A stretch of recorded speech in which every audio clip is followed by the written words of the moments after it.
et des alliés incontournables du gouvernement dans sa gestion des affaires publiques.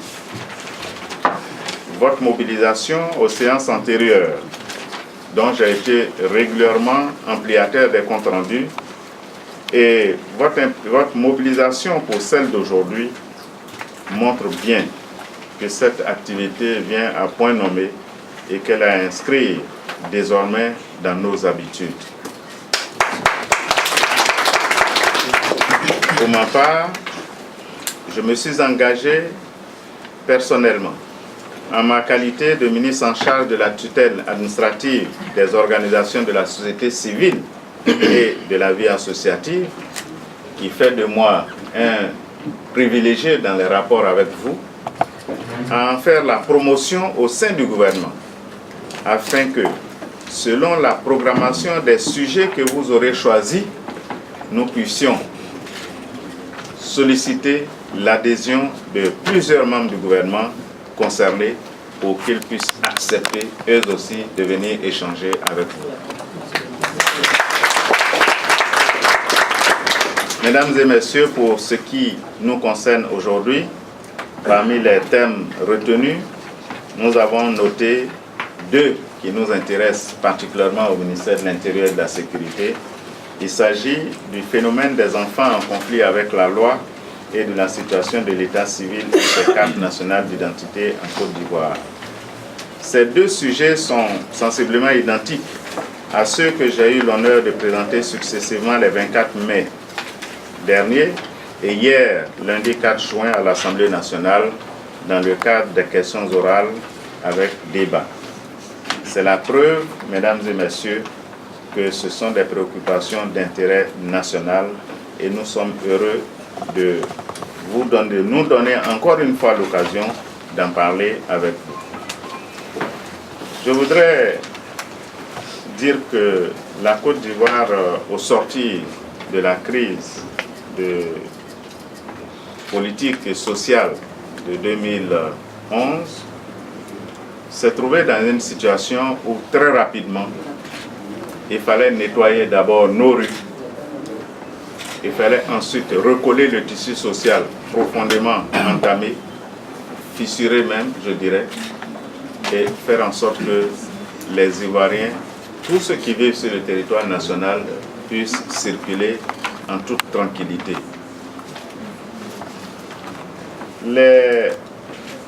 Un certain nombre de facteurs devaient conduire à l'atteinte de ces résultats.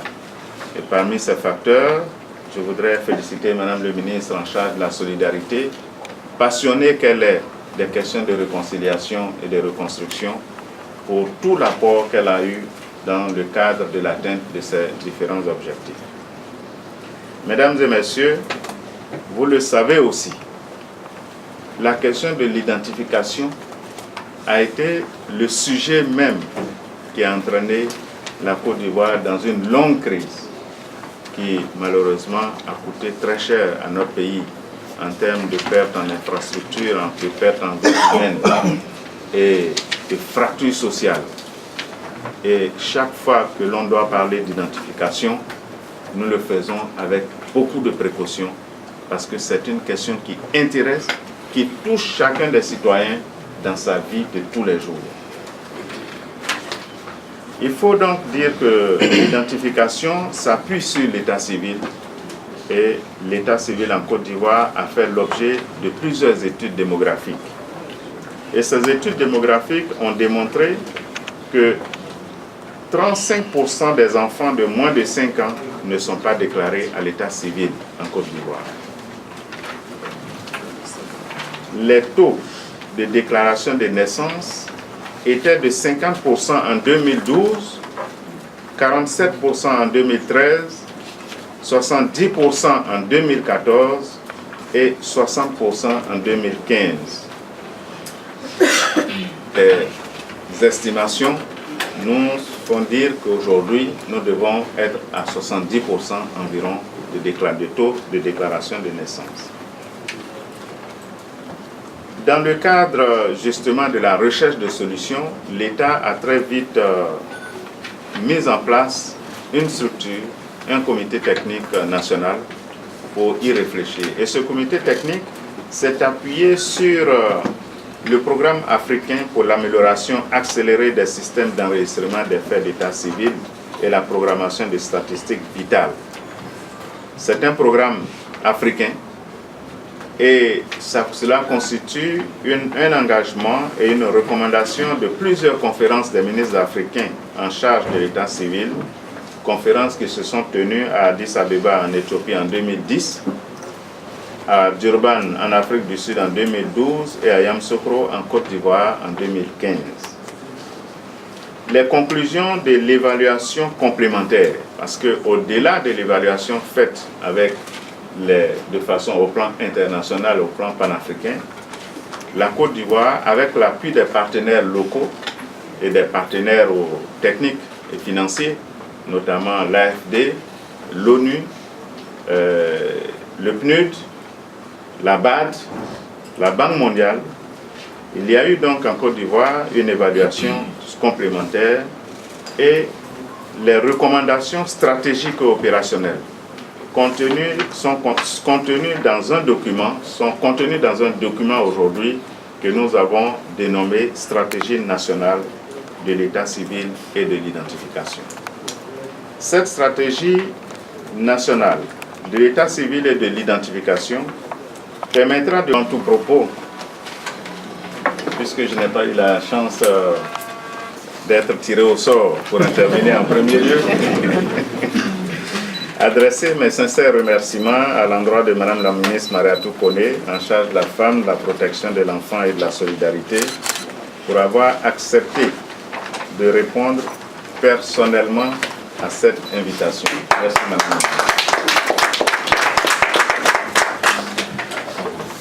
Madame le ministre, je crois savoir que nous sommes les tout premiers membres du gouvernement à échanger avec la société civile dans le cadre de cette plateforme.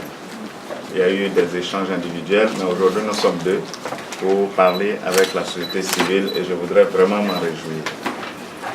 Mesdames et messieurs les représentants des organisations de la société civile, je tiens particulièrement à vous remercier.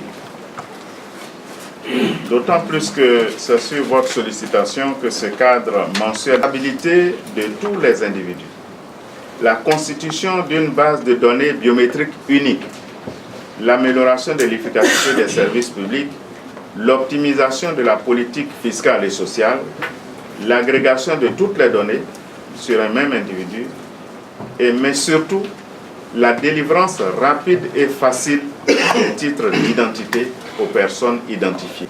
Les permis de conduire, les passeports, l'extrait d'acte de naissance, les cartes de résident, enfin, tout ce dont un individu vivant dans un État a besoin pour se faciliter la vie. La délivrance de tout cela va se faire de façon plus fiable, plus sécurisée et plus rapide. L'instauration de ce fichier unique va permettre à l'État d'assurer plus efficacement ses missions régaliennes et tendre évidemment vers le e-gouvernement qui est aujourd'hui l'objectif poursuivi par tous les États. Certains États le pratiquent déjà. Je voudrais donc vous dire qu'au niveau de l'état civil, pour résumer, parce que la description du processus peut être long, nous allons retenir globalement ceci. Désormais, en Côte d'Ivoire, dans chacune de nos circonscriptions d'état civil, dans chacune de nos sous-préfectures, dans nos communes, dans nos villages, le recueil des informations, notamment les naissances, les décès, les mariages, se fera véritablement à la base. Et ce recueil, une fois effectué, va de façon automatique, par un procédé électronique, être directement transmis dans une base de données nationale. Dans cette base de données se trouveront donc tous les faits d'état civil qui auront été enregistrés en Côte d'Ivoire. La nouveauté, c'est qu'aujourd'hui, lorsque vous voulez établir un extrait d'acte de naissance, vous êtes obligé de vous limiter à l'officier d'état civil. Au-delà désormais de l'officier d'état civil, nous aurons désormais des agents d'état civil Et nous aurons, en plus des agents d'état civil, des agents de collecte. Ça, c'est le premier élément en termes d'abord humains. En termes d'institutions, nous allons aller au-delà de la sous-préfecture, aller au-delà de la commune pour désormais prendre l'enregistrement des naissances, procéder à l'enregistrement des naissances dans les hôpitaux, dans les maternités, dans les représentations consulaires. Et en ce qui concerne les autres faits d'état civil, même dans les greffes des tribunaux, nous allons également recueillir des faits d'état civil. Et le recueil de chaque fait d'état civil s'accompagnera de la prise de la biométrie de chacun des individus. Lorsque un enfant naît dans un village ou dans une commune, si c'est à la maternité, au moment donc de la déclaration de cet enfant, d'abord la sage-femme ou l'agent qui aura été commis à cet effet a obligation immédiatement de procéder à l'enregistrement. Dès que l'enregistrement est fait, le bébé, dans un premier temps, ne pouvant prendre sa biométrie n'étant pas encore fixée, on va commencer par lui attribuer un numéro national d'identification. De façon automatique. On lui attribue un numéro national et ce numéro, il va vivre avec lui toute sa vie jusqu'à ce qu'il quitte la terre des hommes. Au-delà de cela, étant entendu, normalement, on devrait prendre immédiatement sa biométrie. Mais comme sa biométrie n'est pas encore fixée à cet âge-là, on va associer son numéro unique à la biométrie de sa mère. De façon automatique, demander à ce que cet enfant grandira avec un numéro unique. Il pourra, pour chacun des actes que sa mère devra poser avec lui, présenter ce numéro unique. À la vaccination, on va demander à sa mère. Le jour où il devra être inscrit à l'école maternelle, on va demander son numéro national d'identification, son NNI. Parce que si c'est ce jour-là qu'on se rend compte qu'il n'avait pas de numéro national d'identification, ça voudra dire qu'il n'a pas été enregistré. Ce jour-là, on l'enregistre en même temps. Si au-delà de cela, il y a une déperdition quelconque par extraordinaire, cela n'est pas fait jusqu'à ce qu'il arrive à l'inscription au CP, au CP1. Ce jour-là, on va lui demander ce numéro national d'identification. S'il ne l'a pas encore eu, on va lui attribuer ce jour-là. Si c'est à l'entrée en 6e, ça va être la même chose. Et à partir de 10 ans, cet enfant aura sa biométrie fixée désormais. Et à partir de 10 ans, on prendra sa propre biométrie qu'on va désormais séparer de la biométrie de sa mère. Et il devient de façon à part entière, il figure donc dans le fichier. Donc tous les actes auparavant, justement, je vous ai donné la différence qu'il va avoir au niveau des agents, du personnel, donc l'état civil, la différence qu'il va y avoir au niveau des institutions, mais aussi au niveau des procédures. Parce qu'auparavant, lorsque vous établissez votre extrait d'acte de naissance, vous êtes enregistré à... J'espère que je ne vais pas toucher à quelqu'un, mais si c'est fait à Goïtafla ou à Wangolo Fitini, vous êtes en fait, vos documents, les informations sur votre état civil demeurent de façon définitive à Wangolo Fitini ou à Goïtafla, mais ils ne circulent pas. Donc les données, vos données demeurent fixes, elles ne voyagent pas. Ça veut dire que le jour où vous avez besoin de votre extrait, comme vous le faites maintenant, vous êtes obligé de payer le transport depuis Abidjan ou ailleurs pour vous rendre jusqu'à Goïtafla, aller établir votre extrait d'acte de naissance. Mais désormais, les données sur votre état civil vont voyager et se retrouver dans une base de données centralisée à Abidjan.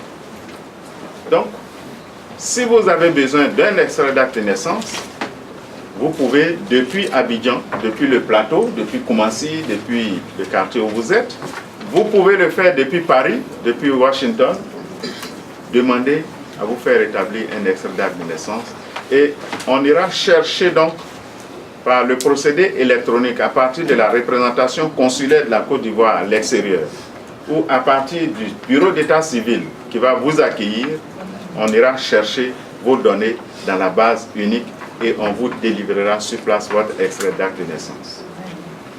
Ça, c'est une innovation majeure. L'autre élément, c'est la sécurisation. Ça va être désormais difficile de dire oui, mon registre est perdu, et on ne voit plus l'extrait qui avait été fait il y a tant d'années, ou alors telle personne est venue se faire enregistrer 2 fois. Ce ne sera plus possible.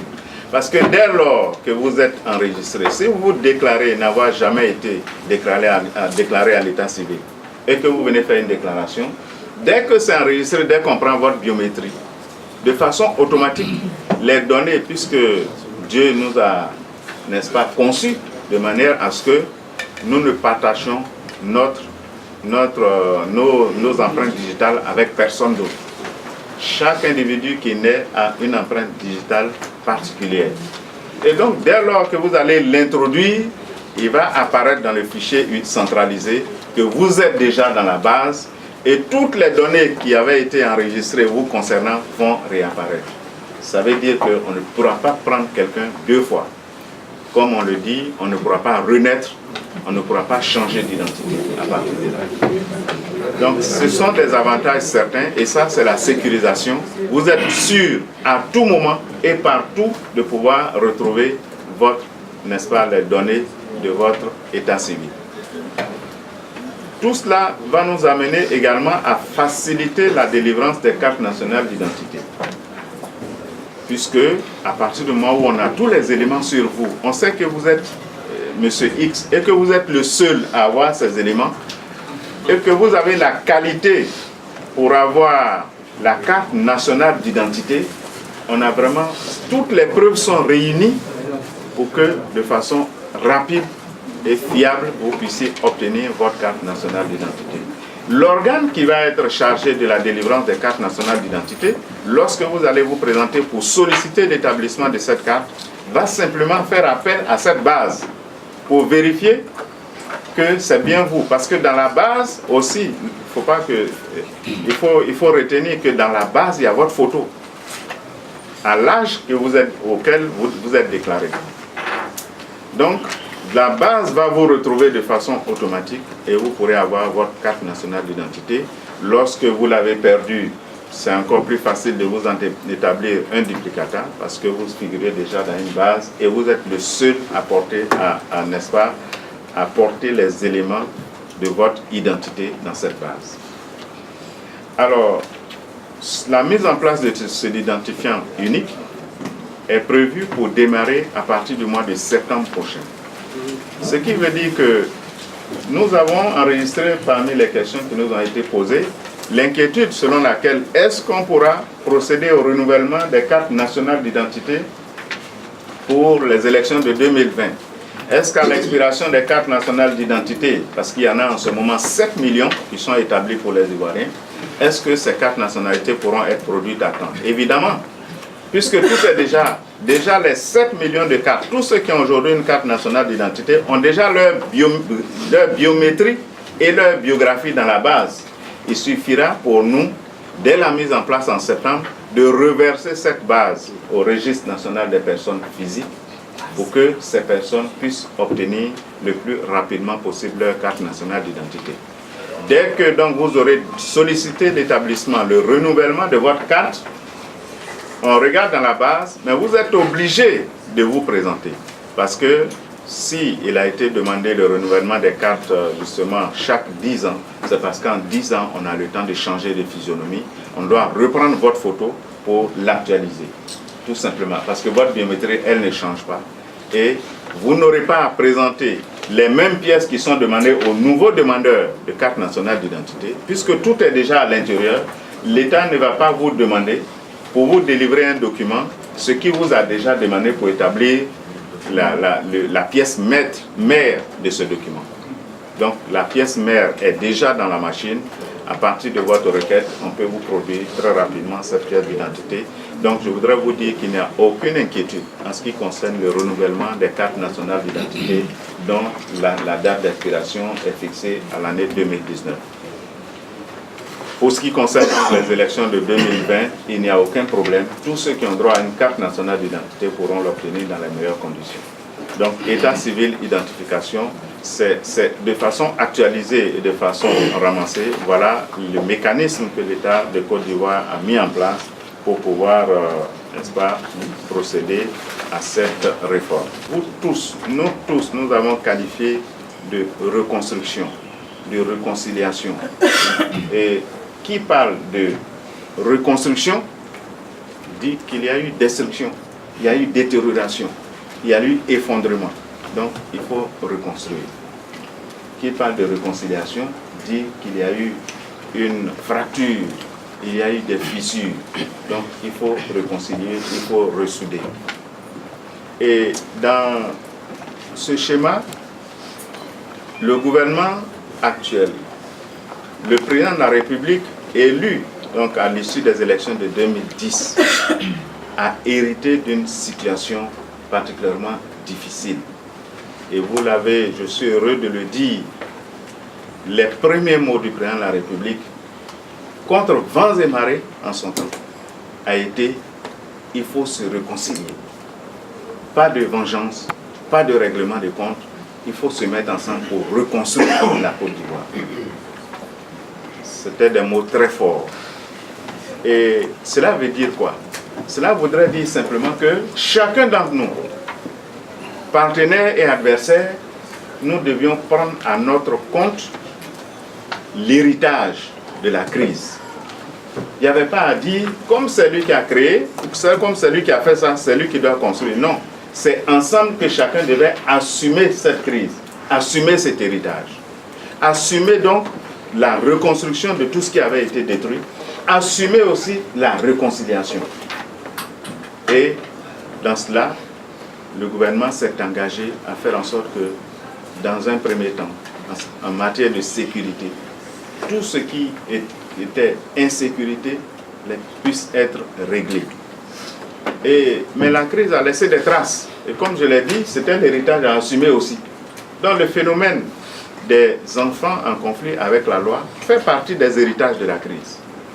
Nous le savons, Abobo a été un foyer de conflit très dur et on a qualifié, certains ont même qualifié les enfants en conflit avec la loi d'enfants de la crise à l'époque.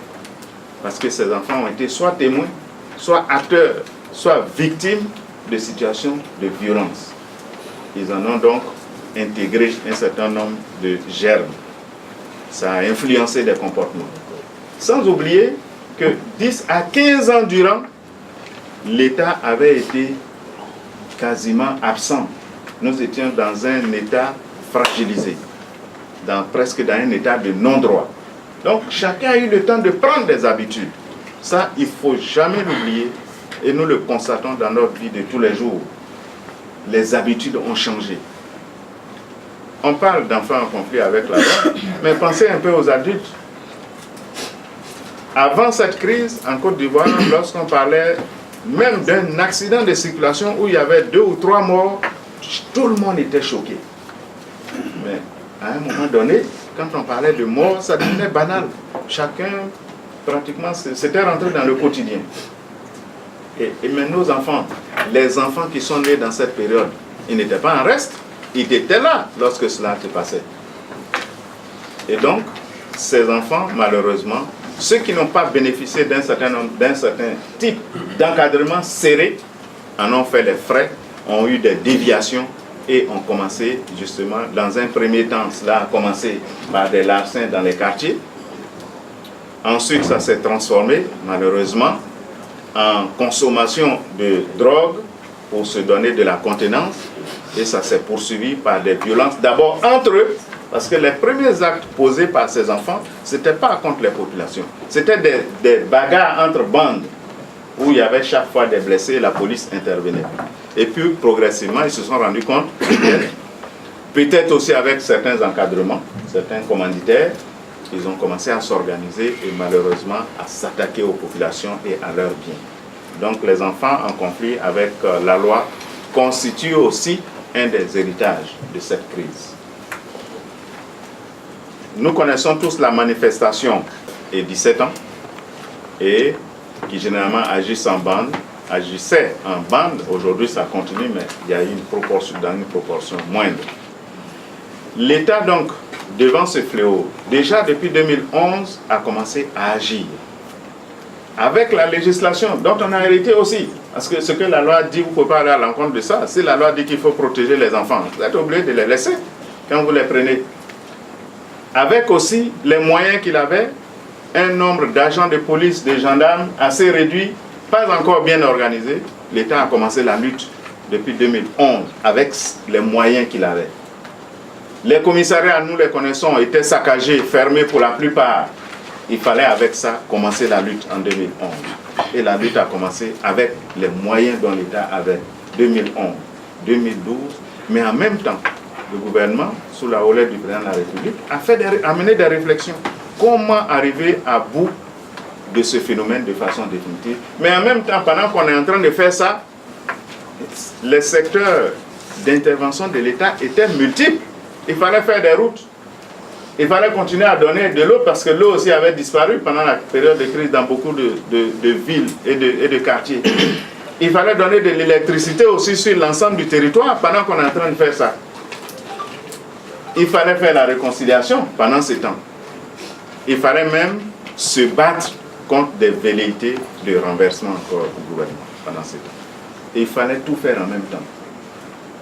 Et avec les moyens dont il a disposé, avec la détermination, le gouvernement donc a réussi à juguler ce fléau en même temps que les autres, jusqu'à mener la réflexion. En 2016, les réflexions ont permis de mettre en place, disons après, dans le cadre d'une commission, d'un comité interministériel, le gouvernement a mis en place une stratégie de lutte contre ce phénomène. Et cette stratégie qui a été mise en place a permis donc de commencer à réunir toutes les statistiques. Chaque fois qu'il y avait des arrestations, les parents étaient rencontrés pour connaître les causes réelles de ce phénomène. Parce que si on n'en connaît pas les causes profondes et les manifestations, on ne peut pas régler la question. Et petit à petit, une étude complète a pu être faite, démarrée par l'ADDR, qui s'est terminée par l'actuel comité de coordination et de suivi de la réinsertion. De manière à ce que, depuis 2017, à partir, je crois que la première réinsertion est en 2017, une première vague de ces enfants, après la répression, a pu commencer à être resocialisée. Et cela s'est fait dans le centre de resocialisation de Bayakro. Cela a commencé par 774 enfants. Et sur les 774 enfants, il y a eu un taux de récupération de 72% de ces enfants, ce qui est extraordinaire.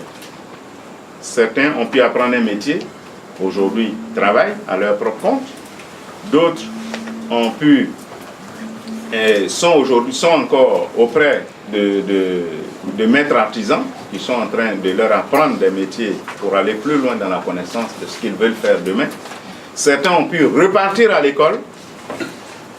Certains parents ont estimé qu'ils avaient la capacité de faire de la resocialisation familiale. Donc ils ont demandé à récupérer leurs enfants et de les traiter eux-mêmes de manière à ce qu'ils redeviennent ce qu'ils étaient auparavant. Après qu'on ait procédé à des cures de désintoxication.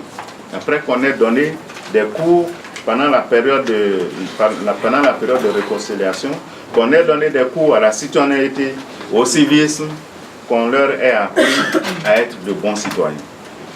Des citoyens donc, cette fois-ci pas en conflit, mais en harmonie avec la loi, en harmonie avec la société. Donc, ce taux de récupération a été tellement encourageant pour le gouvernement qu'il a été décidé de poursuivre ce processus. Et ce processus se poursuit aujourd'hui. Un certain nombre d'autres centres sont ouverts déjà au niveau du ministère de la Promotion de la Jeunesse. D'autres centres vont ouvrir. Il y a deux qui sont déjà en fonctionnement. 3 vont ouvrir d'ici la fin de l'année 2018 et 3 autres vont ouvrir d'ici la fin de l'année 2019. Ça va donc être un processus continu. Mais au-delà de tout ça, c'est vrai qu'on a beaucoup parlé d'enfants en conflit avec la loi, de microbes. On a dit que c'était des mineurs. Mais les statistiques aussi de la police sont parlantes. De 2016, notamment de septembre 2016 jusqu'à mai 2018, sur 50 000 enfants,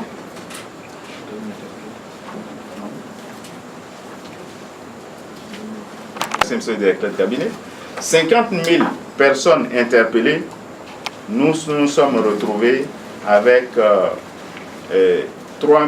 précisément 3 517 enfants de 16 à 18 ans. Ça fait 6,61%. Tout le reste, de 18 à 80 ans, parce qu'il y en avait de 80 ans. Tout le reste, c'est-à-dire les 93,39%, étaient tous des personnes qui pouvaient subir la rigueur de la loi. Ce n'étaient pas des enfants. Et ceux-là subissent aujourd'hui la rigueur de la loi pour tous ceux qui ont été déférés. Des opérations d'envergure. Ce sont des opérations d'envergure qui ont permis de faire cela depuis 2016. Les opérations éperviers, les opérations de sécurisation de la zone périurbaine d'Abidjan, des opérations à l'intérieur du pays. Et vous avez entendu les opérations épervier 1, 2 et 3, épervier sur Abobo, épervier sur Yopougon, épervier sur Adjamé, et les résultats sont là aujourd'hui. Ces opérations épervier ont été également l'occasion de justement démanteler toutes les sources, n'est-ce pas, et tous les foyers qui permettaient d'entretenir le phénomène, c'est-à-dire les fumoirs en premier lieu, les gares anarchiques et dans certains cas de figure, beaucoup de lieux de débauche sexuelle dans des quartiers précaires. Donc aujourd'hui, nous pouvons dire, au vu des statistiques de la police nationale, que ce phénomène est vraiment très fortement baissé. Et dans l'entendement de certains, lorsque les opérations éperviers ont démarré, certains se sont dit ça va encore être l'affaire d'une semaine ou bien de 2 semaines et puis ça va s'arrêter. Mais non, la détermination du gouvernement est là. Désormais, ce sont des opérations qui vont continuer de façon permanente. Il n'y aura pas d'arrêt. Ces opérations vont changer de format, pourront changer de nom, mais elles continueront. Il n'y aura pas d'arrêt pour ces opérations policières tant qu'il restera encore un phénomène de délinquance. Cela nous a amené, il faut dire qu'en la matière, les réseaux sociaux et une certaine presse ne nous a pas beaucoup aidés. Elle qui, à un moment donné, grossissait tellement les faits, toutes les attaques à main armée étaient attribuées aux microbes, aux enfants en conflit avec la loi. Or, la réalité, c'est que la plupart de ces attaques sont perpétrées par des personnes majeures. Donc, il faut donc faire aussi la part des choses. Aujourd'hui, dès qu'on a un problème dans un quartier, dès qu'il y a une attaque dans un quartier, on dit oh, les microbes étaient là. C'est pas juste. C'est pas juste parce que les enquêtes nous ont démontré le contraire. Donc, je voudrais m'arrêter sur ce point. Et les saisies qui ont été faites dans les fumoirs sont impressionnantes. Blanche des armes à feu. En tout cas, il y a eu énormément de saisies dans ces différents lieux. Beaucoup d'arrestations. Je vous ai donné des chiffres tout à l'heure. Et la police continue avec l'appui dans le cadre d'une actions mixtes, police, gendarmerie et quelquefois même FACI, dans le cadre de ces actions de démantèlement de tous les réseaux. À côté des fumoirs, les investigations sont désormais menées pour mettre hors d'état de nuire tous les trafiquants, les grands et les petits. Et je peux vous le dire, depuis 2 à 3 ans, de très gros trafiquants de drogue ont été mis sous les verrous. La dernière opération en date, seulement se situe au 23 mai dernier, où, avec l'appui de la police française, il y a eu le démantèlement d'un réseau de 10 grands trafiquants, n'est-ce pas, dans le cadre d'une enquête internationale. Le bout était en Côte d'Ivoire. Et d'ailleurs, je suis heureux de dire que la France s'apprête à décorer trois de nos officiers ivoiriens, justement, pour leur action déterminante avec l'officier de liaison français qui a permis d'aboutir à l'arrestation de ces personnes. Et je suis heureux de dire que cette décoration devrait pouvoir intervenir le 14 juillet prochain. C'est une reconnaissance de l'efficacité de nos forces que je salue au passage. Mesdames et messieurs, il y a énormément à dire, mais je pense que vous avez aussi beaucoup à demander. Merci beaucoup, Monsieur le ministre de l'Intérieur et de la Sécurité.